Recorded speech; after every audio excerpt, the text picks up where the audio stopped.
같이 하나님 말씀 보시도록 하겠습니다. 하나님 말씀 오늘 잠언서 28장 19절에서 28절까지 말씀입니다.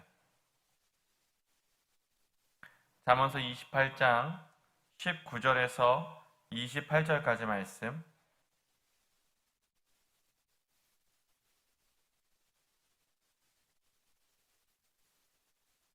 제가 한 절, 여러분이 한 절, 한 절 교독하겠습니다. 제가 먼저 읽겠습니다. 자기의 토지를 경작하는 자는 먹을 것이 많으려니와 방탕을 따르는 자는 궁핍함이 많으리라.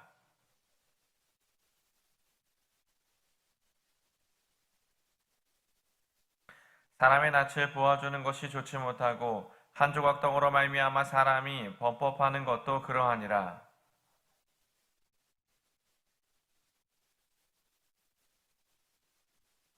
사람을 경책하는 자는 혀로 아첨하는 자보다 나중에 더욱 사랑을 받느니라.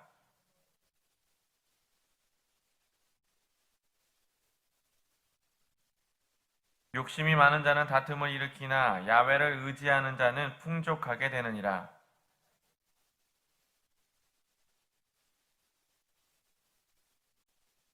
가난한 자를 구제하는 자는 궁핍하지 아니하려니와 못본 채 하는 자에게는 저주가 크니라. 28절 같이 읽습니다. 악인이 일어나면 사람이 숨고 의인이 많아지느니라. 아멘. 저는 오늘 잠언서 28장 19절에서 28절까지 말씀, 솔로몬의 지혜 돈이라는 제목으로 하나님 말씀 같이 나누도록 하겠습니다. 여러분 영끌이라는 용어 들어보셨습니까? 최근 젊은이들 사이에서 유행하는 용어로 이 영혼까지 끌어모아서 집을 사고 또 영혼까지 끌어모아서 이 주식과 이 비트코인에 올인한다 해서 생긴 이 용어인데요. 왜 그러는 걸까요? 이 왜 영혼까지 끌어모아 이 뭔가를 샀다라는 표현을 쓸 만큼 이 사람들은 이렇게까지 이 돈에 혈안이 되어 있는 걸까요? 이유는 간단합니다. 미래가 불안하기 때문이죠. 이걸 바꾸어 말하면 행복. 다들 행복을 추구하기 때문입니다. 행복을 위해서는 환경이 바뀌어야 하고 그 환경을 바꿀 수 있는 최고의 마스터키는 누가 뭐래도 이 돈이라고 생각하니까 투자인지 투기인지 이 정의조차 내릴 수 없는 이 비트코인이라는 것에 많은 이들이 관심을 가지는 거죠. 물론 행복을 추구하는 건 잘못된 것이 아닙니다. 행복 추구는 인간의 기본 욕구, 행복해지고 싶은 것, 행복하게 살기 원하는 것, 그래서 행복을 추구하는 마음 그 자체는 전혀 문제될 것이 없습니다. 그러면 뭐가 문제냐? 행복을 추구하는 그 간절한 바람이 우리의 죄성을 만났을 때 문제가 발생합니다. 너무도 이기적이고 너무도 자기중심적인 우리의 죄성이 잘못된 만남을 가져버리면 반드시 왜곡되고 삐뚤어지게 되거든요. 그래서 오늘 본문 잠언서 28장 19절에서 20절은 이렇게 말씀합니다. 19절 말씀, 자기의 토지를 경작하는 자는 먹을 것이 많으려니와 방탕을 따르는 자는 궁핍함이 많으니라. 20절, 충성된 자는 복이 많아도 속히 부하고자 하는 자는 형벌을 면하지 못하리라. 쉬운 성경은 이렇게 번역합니다. 자기 논을 경작하는 자는 먹을 양식이 많겠지만 공상만 하는 자는 가난하게 될 것이다. 성실한 사람은 크게 복을 받지만 일확천금을 노리는 자는 처벌을 면치 못할 것이다. 여기 19절에 방탕을 쫓는 자, 공상만 하는 자의 히브리어가 레크, 비어있다, 가치 없다라는 뜻을 가지고 있습니다. 즉 방탕을 쫓는다는 건 빈 것을 쫓는 자이고 빈 것을 쫓는다는 건 성실하게 뭔가 열심히 일하는 게 아닌 헛된 꿈을 쫓아 일확천금의 행복을 노린다는 거죠. 하지만 방탕을 쫓는 자는 궁핍함이 많아지리라 라는 말씀에서 볼 수 있듯이 빈 것을 쫓으면 결국 빈 것을 수확하기 때문에 쫓으면 쫓을수록 궁핍해지고 이 불법의 유혹에 빠져 벌을 받게 된다는 게 오늘 본문의 말씀입니다. 그래서 잠언 기자는 26절에 자기의 마음을 믿는 자는 미련한 자요 지혜롭게 행하는 자는 구원을 얻을 자니라 말씀하면서 재물 얻기에 급급한 마음과 탐욕을 주의하라 조언하고 있는데요. 22절과 25절 말씀 우리 같이 한번 읽어보도록 하겠습니다. 22절과 25절입니다. 먼저 22절입니다. 같이 읽습니다. 시작. 악한 눈이 있는 자는 재물을 얻기만 급하고 빈궁이 자기에게로 임할 줄은 알지 못하느니라. 25절. 욕심이 많은 자는 다툼을 일으키나 야훼를 의지하는 자는 풍족하게 되느니라. 메시지 성경은 이 말씀을 이렇게 번역합니다. 읽어드릴 테니까 한번 들어보세요. 부자가 되는 데만 눈이 팔린 구두쇠는 자기가 결국 무일푼이 될 줄을 모른다. 욕심이 많은 사람은 하는 일마다 말썽이지만 하나님을 신뢰하면 행복이 찾아온다.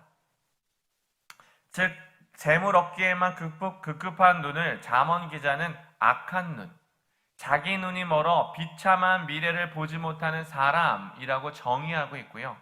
25절에 욕심으로 인해 하는 일마다 말썽이며 사람들과 끊임없이 다투는 자는 자기 마음을 다스리지 못하는 사람이기에 진짜 풍족한 삶을 살아가기 위해선 오직 야훼만 의지하라 말씀하고 있는데요. 그러면 또 질문이 생기죠. 야훼를 의지하는 자가 풍족하게 되는 이유는 대체 뭘까?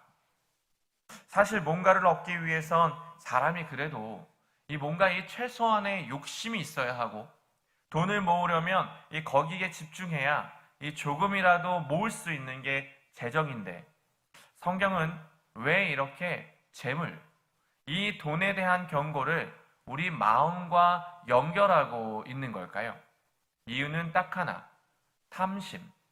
탐심이 우상 숭배이기 때문입니다. 그래서 성경은 골로새서 3장 5절에 이렇게 말씀합니다. 그러므로 땅에 속한 지체의 일들 곧 음행과 더러움과 정욕과 악한 욕망과 탐욕을 죽이십시오. 탐욕은 우상 숭배입니다. 디모데전서 6장 10절은 바울이 이렇게 말합니다. 돈을 사랑하며 일만하게 뿌리가 되나니 이것을 탐내는 자들은 미혹을 받아 믿음에서 떠나 많은 근심으로써 자기를 찔렀도다. 돈 자체에 대해서 성경은 좋다, 나쁘다, 선하다, 악하다 말하지 않습니다. 왜?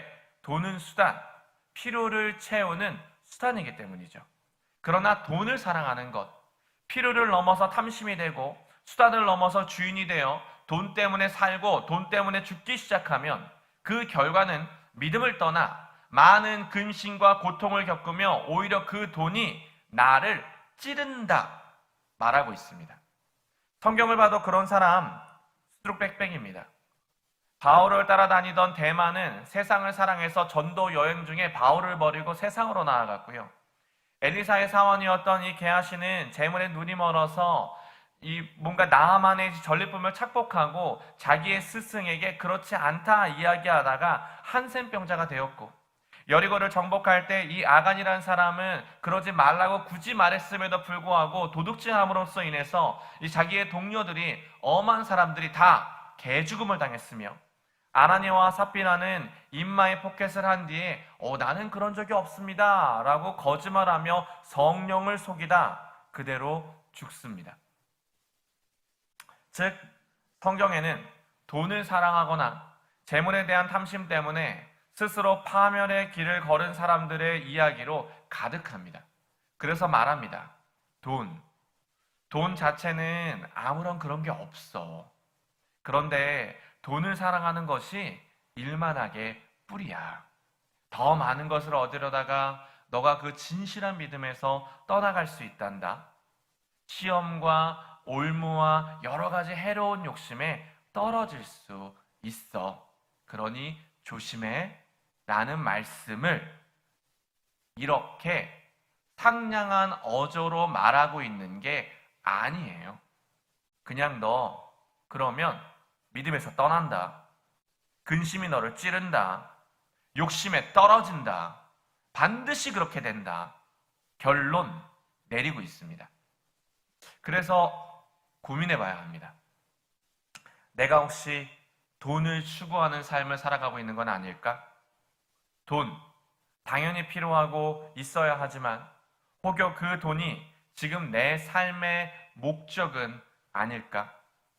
주님은 분명 하나님을 사랑하고 이웃을 사랑하라고 하셨는데 나는 지금 하나님을 이용해서 돈을 사랑하고 이웃을 발판 삼아 돈 벌고 있는 건 아닐까? 여러분은 어떠십니까? 우리 정직하게 한번 대면해 보시죠. 여러분에게 돈은 어떤 의미입니까? 아니, 우리에게 이 돈이 어느 순간 하나님보다 높고 중요한 자리를 차지하고 있는 건 아닐까요? 그래서 예수님이 우리에게 가르쳐 주신 기도가 너무 중요합니다. 마태복음 6장 11절 주기도를 알려주시면서 주님이 이렇게 말씀하세요. 오늘 우리에게 일용할 양식을 주시옵고. 오늘 우리에게 일용할 양식을 주시옵고. 즉, 오늘 나의 생존 기반은 오직 하나님 뿐입니다. 즉, 내가 가진 무엇이 아니라 하나님의 관계가 전부입니다. 내가 소유한 무엇이 아니라 하나님과의 동행이며 내가 쌓아둔 어떤 것이 아니라 하나님의 행하신 은혜, 부어주신 은혜, 베푸신 은혜, 한량없는 은혜, 그것이 나의 자산입니다. 그래서 부자로 사는 것, 그것이 우리의 목적이 아니라 우리의 목적은 사랑하며 사는 것. 부자 되기보다 사랑하는 사람이 되는 것. 그 사랑을 위해 돈을 쓰고 그 사랑을 위해 돈을 벌며 그 사랑을 위해 재정의 필요를 구하는 부자 되기가 아닌 사랑하는 사람이 되기를 원합니다. 그래서 오늘 본문 잠언서 28장 25절은 이렇게 말씀합니다. 욕심이 많은 자는 다툼을 일으키나 야훼를 의지하는 자는 풍족하게 되느니라. 그러므로 여러분, 야훼를 의지하십시오. 여러분의 삶을 저는 모르고 여러분의 사정을 저는 다 알 수 없지만 그분을 경외하며 그분께 나아가십시오. 그것이 풍성함의 길이고 그것이 지혜자의 길이고 그것이 사랑하기 위해 돈을 벌고 사랑하기 위해 돈을 쓰고 사랑하기 위해 돈의 모든 것들을 사용하는 지혜로운 사람이 되는 길입니다. 기도하겠습니다. 주님, 우리의 삶 가운데 재정이 필요합니다. 그래서 우리가 때때로 재정의 필요를 너무 많이 구하고 또 그 재정을 벌고 그 재정으로 풍성해지기 위해 굉장히 많은 노력을 합니다. 그런데 주님, 그 돈이 우리 삶의 주인 노릇하지 않도록 이 시간 가운데 우리의 마음에 오셔서 우리의 삶에 오셔서 온전히 하나님이 우리의 주인이 되어 주시옵소서. 그래서 부자 되는 것이 우리의 삶의 목적이 아니라 더 사랑하기 위해서, 더 하나님의 나라를 섬기기 위해서, 더 이웃들을 사랑하고 섬기기 위해서, 하나님 나라를 위해서 분투하기 위해서 우리에게 재정이 필요하오니 주님, 우리의 마음의 온전한 중심이 명확하게 설 때 하나님, 우리 안에 주의 재정을 부어 주시옵소서.